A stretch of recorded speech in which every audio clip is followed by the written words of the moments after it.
আসসালামু আলাইকুম। ওয়ালাইকুম আসসালাম ওয়া রাহমাতুল্লাহ। হুজুর, আপনারা এইভাবে বাসতলা এই মন মরা হয়ে বসে আছেন কে?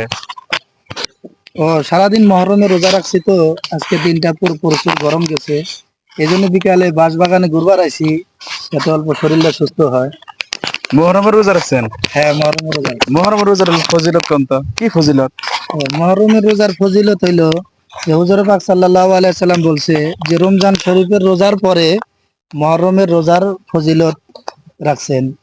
আর দ্বিতীয় হাদিসে হুজুর পাক সাল্লাল্লাহু আলাইহি সাল্লাম বলছেন যে তুকফারু সানাতাল মাজিয়া, কেউ যদি মহরমের 9 তারিখ বা 10 তারিখ বা 10, 11 এই 2 দিন রোজা রাখে, তাহলে পিছলের 1 সালের সগীরা গুনাহ মাফ করে দেওয়া হয়। সুবহানাল্লাহ। গতিকে আমি আপনাদেরকে অনুরোধ করতে আছি, কেউ যদি এই বছর রাখতে না পারছেন, তাহলে আগামী বছর ইনশাআল্লাহ মহরমের 2টা রোজা রাখবেন। আর ইফতারির দাওয়াত আমাদের মাদ্রাসা আশরাফুল উলুম ভেরভেরিতে নেবেন, সবাই একলগে ইফতারি করবেন ইনশাআল্লাহ। ইনশাআল্লাহ।